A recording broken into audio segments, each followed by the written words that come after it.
మహాలయ పక్షం ప్రారంభం. మహాలయ పక్షం అంటే ఏమిటి? మహాలయ అమావాస్య ఎప్పుడొస్తుంది? సెప్టెంబర్ 18వ తేదీ నుండి అక్టోబర్ 2వ తేదీ వరకు ఈ 15 రోజులను మహాలయ పక్షం అంటారు. మహాలయ పక్షం ఈ నెల సెప్టెంబర్ 18న ప్రారంభమై అక్టోబర్ 2వ తేదీ మహాలయ అమావాస్యతో పూర్తవుతుంది. ఈ మహాలయ పక్షంలో ఉదయమే మీ ప్రధాన ద్వారం ముందు లోపల నిలబడి చేతులు జోడించి మీ పితృదేవతలను స్మరించి వారికి నమస్కారము చేస్తూ నేను పితృపక్షము పాటించుటకు ఆసక్తుడను. కావున నన్ను మన్నించి మీ దీవెనలు అందచేయండి అని మనస్సులో ప్రార్థన చేయడం ద్వారా శుభఫలితాలు ఉంటాయి. ఇంకా మహాలయ పక్షమున పితృదేవతలకు శ్రాద్ధ కర్మలు నిర్వహించవచ్చు.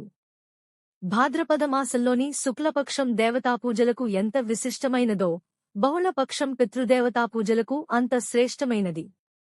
పితృదేవతలకు ప్రీతికరమైన పక్షం గనుక దీనికి పితృపక్షమని, మహాలయ పక్షమని పేరు.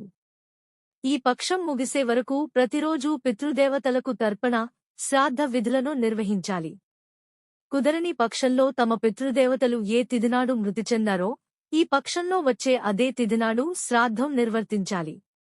తండ్రి జీవించి తల్లిని కోల్పోయినవారైతే ఈ పక్షంలో వచ్చే నవమినాడు తర్పణ, శ్రాద్ధ విధులను ఆచరించాలి.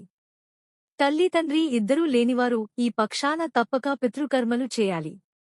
ఈ పక్షమంతా చేయలేనివారు ఒక్క మహాలయ అమావాస్య అక్టోబర్ 2వ తేదీ నైనా చేసి తీరాలి. దానశీలిగా పేరు పొందిన కర్ణుడికి మరణానంతరం స్వర్గం ప్రాప్తించింది. ఆయన స్వర్గలోకానికి వెళుతుండగా మార్గమధ్యంలో ఆకలి, దప్పిక కలిగాయి. ఇంతలో ఒక ఫలవృక్షం కనిపించింది. పండు కోసుకుని తిందామని నోటి ముందుంచుకున్నాడు.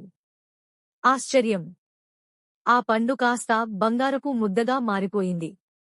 ఆ చెట్టుకున్న పండ్లే కాదు, మిగతా ఏ చెట్టు పండ్లు కోయబోయినా అదే అనుభవం ఎదురైంది. ఇలా లాభం లేదనుకుని కనీసం దప్పిక అయినా తీర్చుకుందామనుకుని సెలయేటిని సమీపించి దోసిట్లోకి నీటిని తీసుకుని నోటి ముందుంచుకున్నాడు. ఆ నీరు కాస్త బంగారపు నీరుగా మారిపోయింది. స్వర్గలోకానికెళ్లాక అక్కడ కూడా అదే పరిస్థితి ఎదురైంది.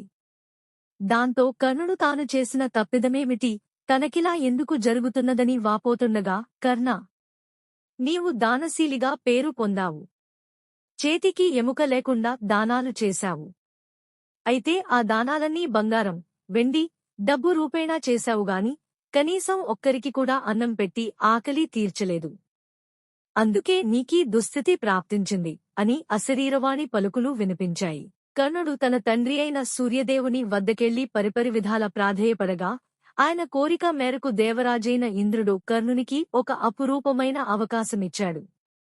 నీవు వెంటనే భూలోకానికెళ్లి అక్కడ అన్నార్తులందరికీ అన్నం పెట్టి మాతాపితరులకు తర్పణలు వదిలి తిరిగి రమ్మన్నాడు.